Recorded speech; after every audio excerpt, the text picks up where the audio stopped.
यदि एक से अधिक वादी हैं, एक मैटर है उसमें एक से ज़्यादा वादी हैं, तो उनमें से कोई एक वादी या फिर एक से ज़्यादा हो सकते हैं, तो दो लोगों को ऑथराइज कर सकता है। अन्य वादियों की ओर से ऑथराइज कौन करेगा? अन्य वादी न्यायालय में हाजिर हो सकते हैं, मुकदमे में पैरवी कर सकते हैं या मुकदमे से संबंधित कोई कार्रवाई कर सकते हैं, वह शर्तें उन्हें ऐसा करने के लिए अधिकृत किया गया हो उस अन्य प्रतिवादियों के द्वारा। क्या मैटर समझ में आ गया होगा? एक से ज़्यादा वादी हैं किसी मैटर में, उनमें से किसी एक वादी को या फिर अधिक वादी को जो बाकी बचे हुए वादी ऑथोराइज कर सकते हैं कि भाई तुम पूरे मैटर को संभालोगे, सभी मैटर को, जितनी भी कार्रवाई होंगी तुम संभालोगे सभी को। तो वो एक ऑथराइज कर सकता है बाकी एक या फिर दो लोगों को। Welcome back this channel. आज हम पढ़ने वाले हैं सीपीसी। तो हम पढ़ रहे थे सीपीसी के ऑर्डर 1 कंप्लीट होने वाला है आज, ठीक है। ये लास्ट वीडियो रहेगा ऑर्डर 1 का, और इसमें आज हम 3 रूल पढ़ेंगे जो बचे हुए रूल हैं। टोटल 13 रूल हैं इसमें, ठीक है। 10 तक तो हम पढ़ चुके हैं और बचे 3 रूल जो बचे हैं आज हम इस वीडियो में कंप्लीट कर देंगे, यानी कि ऑर्डर 1 कंप्लीट हो जाएगा, ठीक है। क्योंकि हमें टाइम लगता है भाई बनाने में, इनको लिखने में ज़्यादा टाइम लग जाता है, तो इसलिए बहुत धीरे धीरे स्लो चल रहा था। अब जैसे ही हम ऑर्डर 2 शुरू करेंगे तो उसको जल्दी से ख़त्म कर देंगे, ठीक है। तो चलिए शुरू करते हैं। ऑर्डर 1 का रूल 10A, पिछला वीडियो नहीं देखा तो आप देख लेना रूल 10 का। अब ये 10A है जिसमें बात की गई है कि न्यायालय की उसको संबोधित करने के लिए किसी प्लीडर से अनुरोध करने की शक्ति, यानी कि कोई पार्टी है उसके द्वारा कोई मैटर चल रहा है लेकिन उसकी तरफ से कोई प्लीडर नहीं है, कोई वकील नहीं है, तो किसी व्यक्ति से भी अनुरोध कर सकता है कोर्ट कि उसकी तरफ से हाजिर हो जाए। इसको समझते हैं क्या मैटर क्या कहता है, ठीक है। यदि किसी वाद या फिर कार्रवाई में विवाद का विषय पर न्यायालय को विनिश्चय या किसी हित पर प्रभाव पड़ना संभव है, न्यायालय के विनिश्चय से किसी के हित पर प्रभाव पड़ना संभव है, और उस पक्षकार का जो ऐसा हित रखता हो जिसका इस प्रकार प्रभावित होना संभव है किसी प्लीडर के द्वारा प्रतिनिधित्व नहीं किया जाता है, तो न्यायालय स्वविवेक अनुसार प्लीडर से अनुरोध कर सकता है कि वह ऐसे व्यक्ति के हित का संबोधन करे। अब इसको अपनी लैंग्वेज में समझते हैं, सिंपल सा। न्यायालय अपने विवेक से, ठीक है, यहाँ पे अपने विवेक से, ठीक है, अपने विवेक से किसी अन्य व्यक्ति से यह अनुरोध कर सकता है कि वह किसी ऐसे व्यक्ति के इंटरेस्ट हित, जो मैटर वो लड़ रहा है केस में, जो मैटर है उसका के बारे में न्यायालय को एड्रेस करे, संबोधित करे, ठीक है, जो हित न्यायालय के ऐसे निर्णय से प्रभावित हो सकता है। यदि उसकी तरफ से कोई वकील नहीं आया तो जो उसके इंटरेस्ट हैं वो प्रभावित हो सकते हैं अगर कोर्ट ने जजमेंट दे दिया तो, ठीक है। तो ये कंडीशन ना आए इसलिए क्या कर सकता है कोर्ट, यदि वह पक्षकार जिसका वह हित है यदि उसका किसी व्यक्ति के द्वारा प्रतिनिधित्व तो नहीं किया जा रहा है, तो उस कंडीशन में कोर्ट क्या है, स्वविवेक के अनुसार ये अनुरोध कर सकता है किसी व्यक्ति से कि आप ऐसे व्यक्ति के केस को एड्रेस करें कोर्ट के सामने। तो ये हमारा रूल 10A था जिसमें किसी व्यक्ति को कोर्ट में एड्रेस करने के लिए कोर्ट बोल सकता है यदि उस पार्टी के साइड से कोई वकील नहीं होता है। तो ये इसके एग्जाम्पल है। ये अपना इजी लैंग्वेज में, अगर पूरा मैटर नहीं पढ़ना है तो इतना मैटर पढ़ के आप निकल सकते हो आगे।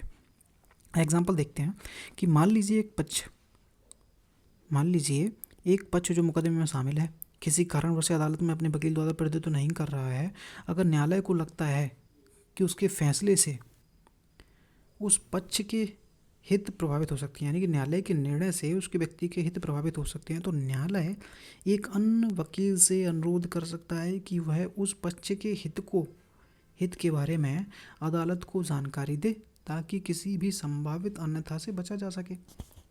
मतलब कि कोर्ट एड्रेस करने के लिए किसी और वकील से बोल सकता है कि भाई इस व्यक्ति का मैटर आप देख लो, ठीक है। तो ये हमारा 10A इसके बारे में बात करता है। अब चलते हैं 11, बहुत छोटा एक लाइन है, ठीक है। वाद का संचालन, जो मैटर चल रहा है कोर्ट का उसको किसी एक व्यक्ति के द्वारा संबोधित करने के लिए, ऐसा ही समझ लो। देखते हैं आगे क्या कहना चाहता है कि न्यायालय किसी वाद का संचालन करने के लिए किसी ऐसे व्यक्ति को सौंप सके जैसे वह ठीक समझता है। अब क्या है, अपनी भाषा में समझो कि न्यायालय अपने विवेक से किसी ऐसे व्यक्ति को मुकदमे का संचालन करने की अनुमति दे सकता है जिनमें से वह उपयुक्त समझता है। क्या मतलब हुआ, किसको दे रहा है भाई? अब इसका एग्जाम्पल समझो और क्लियर हो जाएगा।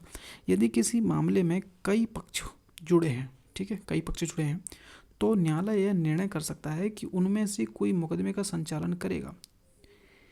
कई पक्षकार हैं उसमें, ठीक है, उनमें से किसी एक को संचालन करने के लिए बोल सकेगा कि सिर्फ तुम ही आना और लोगों की तरफ से मुकदमे का संचालन करेगा, ताकि मुकदमे की प्रक्रिया उसको साथ चलती रहे और मामले का निपटारा हो सके।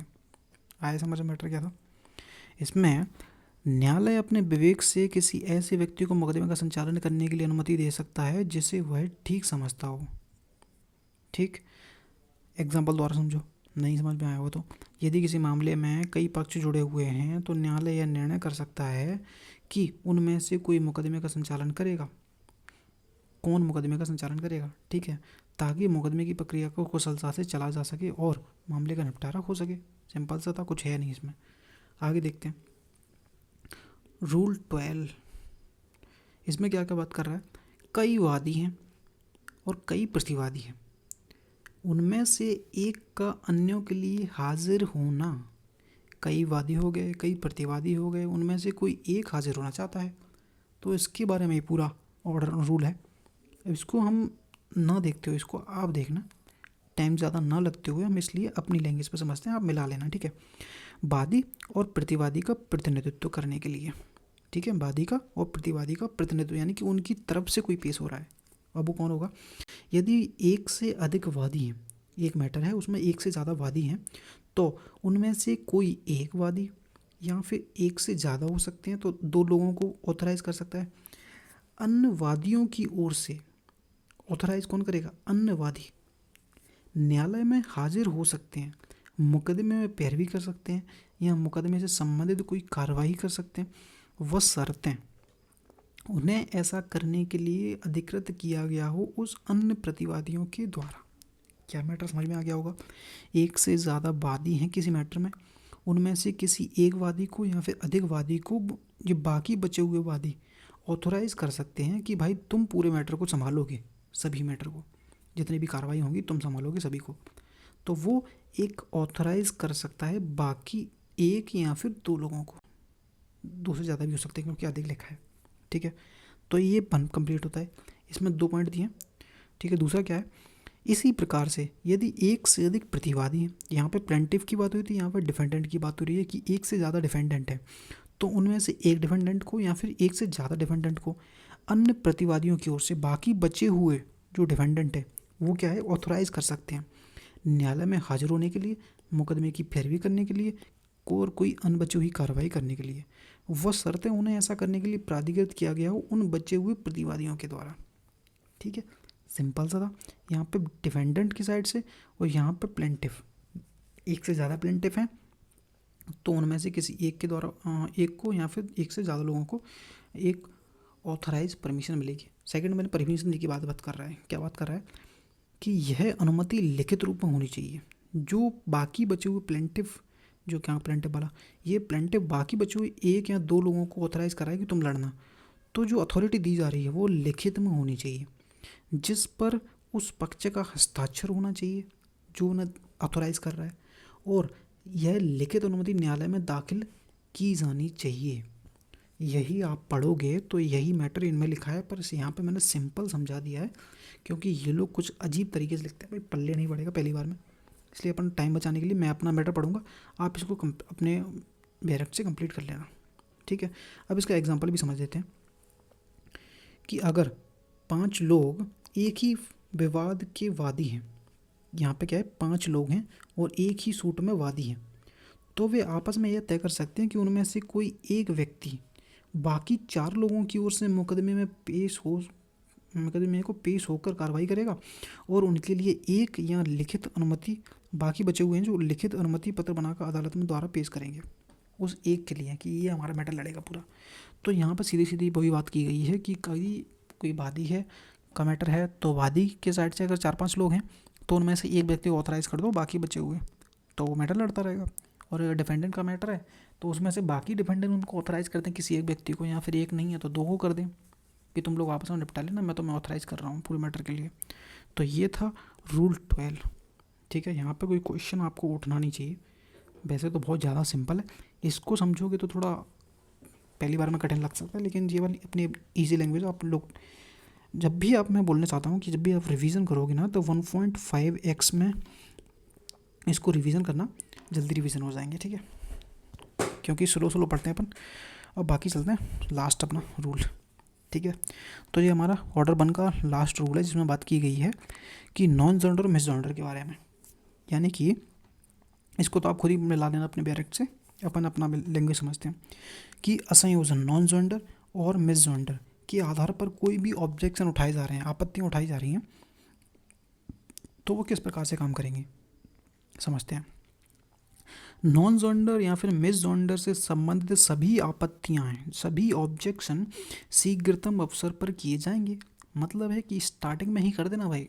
जब भी आपको ऐसा लगता है कि मिस जॉइंडर है या फिर नॉन जॉइंडर है तो आपको जल्दी से जल्दी कोर्ट को बताना पड़ेगा, आपत्ति उठानी पड़ेगी कोर्ट में। सबसे पहले जैसे ही आपको पता चले आप आपत्ति उठा देना, लेट मत होना, ठीक है। और क्या है, उन सभी मामलों में जिसमें इशू फ्रेम किए जाते हैं, जिसमें इशू फ्रेम होते हैं, यह आपत्तियां इशू फ्रेमिंग के समय, इनको अंडरलाइन करके लिख लेना, ठीक है। इशू फ्रेमिंग के समय या फिर इशू फ्रेमिंग होने से पहले, इशू फ्रेम होने के बाद में नहीं चलेगा भाई, इशू हो रहे हैं फ्रेम उस टाइम या फिर इशू फ्रेम होने से पहले, ऐसा जो आपके पास जो आपत्तियाँ उठाई गई हों, आपत्ति उठानी चाहिए आपको जब तक कि आपत्ति का आधार पीछे पैदा ना हुआ हो। मतलब कि सबसे पहले आपको जो ऑब्जेक्शन है स्टार्टिंग में ही उठाना पड़ेगा। और अगर यह ऑब्जेक्शन समय पर सही नहीं क्या कह रहा है, अगर यह आपत्तियां समय पर नहीं उठाई गई तो इसे त्याग दिया मान लिया जाएगा। यानी कि वेव ऑफ मान लिया जाएगा कि आपने उसे त्याग दिया है। यानी कि इशू फ्रेमिंग के समय उठा लेना या फिर इशू फ्रेमिंग के पहले उठा लेना है ऐसा ऑब्जेक्शन, और इनके बाद में अगर आप उठाते हो तो यह माना जाएगा कि आपने अपना जो अधिकार है, ये मिस जेंडर नॉन जेंडर वाला जो आपने स्टार्टिंग में नहीं उठाया, तो आपका वो अब जो अधिकार है वो वेव ऑफ हो गया है। तो यही ये रूल कह रहा है, रूल 13। अब इसका एग्जांपल समझो कि यदि कोई मुकदमा चल रहा है और आपको लगता है कि मुकदमे में एक से अधिक व्यक्तियों को शामिल किया जाना चाहिए था या फिर कोई गलत व्यक्ति शामिल हो गया है, तो आपको मुकदमे जो मैटर चल रहा है कोर्ट में, आपको ये आपत्ति जल्दी से जल्दी उठानी पड़ेगी, अन्यथा बाद में इस प्रकार की आपत्ति को आप नहीं उठा पाओगे। अगर उठाते भी हो तो वो वेव ऑफ मान ली जाएगी, ठीक है। इतना मैटर समझ में आ गया होगा भाई कि ऑर्डर 1 CPC का हमारा ऑर्डर 1 कंप्लीट होता है। इसमें लेके एक रूल से लेके हमने पढ़े हैं 13 रूल तक। सारी वीडियो आपको मिल जाएंगी, तो इसका मैं कंप्लीट वीडियो भी डाल दूंगा 1 से लेकर 13 तक वाला, तो पूरा एक वीडियो देख लेना, आपका पूरा ऑर्डर कंप्लीट हो जाएगा, ठीक है। तो ये हमारा रूल 13 भी कंप्लीट होता है। आप सब भी नोट्स बनाओ ना, तो ये वाला मैटर लिख लेना बस, अपने रूल नंबर 13 लिखा और बाकी बचा हुआ मैटर लिख लेना। तो आपको जब भी रिवाइज़ करोगे या फिर वीडियो देख लेना भाई 1.5x पे करके, तो आपको जब भी रिवीजन करो तो कर लेना। लेकिन जब भी आप इनको याद करो ना तो इनको हेडिंग डाल के याद कर लेना, पहले रूल में क्या है, दूसरे रूल में क्या है, तीसरे रूल में क्या है। तो जब भी रिवीजन करो तो अपने 13 रूलों का जितने भी 13 रूल हैं ऑर्डर 1 में, तो उनका रिवीजन किया और कंप्लीट करके याद हो जाएंगे ज़्यादातर, ठीक है। उनका भी बता देना कि अगर याद करने के लिए मतलब से बनाना तो मैं वो उसके ऊपर भी वीडियो बना दूंगा, एक हेडिंग लाऊंगा, तो उनमें से सिर्फ याद करने के मतलब से जब भी एक रिवीजन मान लो 5 मिनट का, पूरा ऑर्डर कंप्लीट हो जाएगा। अब मिलेंगे हम ऑर्डर 2 पे, ठीक है, नेक्स्ट वीडियो में। तो ये पसंद आता है तो भाई लाइक कर देना, वीडियो को सब्सक्राइब करना, चैनल को सब्सक्राइब करना। मिलेंगे नेक्स्ट वीडियो में। इनमें थोड़ा टाइम ज़्यादा लगता है भाई लिखने में, ठीक है, नहीं तो भाई हम जल्दी करा देंगे। और बाकी कोई सब्जेक्ट पढ़ना हो तो बता देना। CPC के ऑर्डर ज़्यादा ज़रूरी हैं, ये मेरा रिवीजन भी हो रहा है, आप लोगों की हेल्प हो जाएगी। मिलते हैं नेक्स्ट वीडियो में, थैंक यू।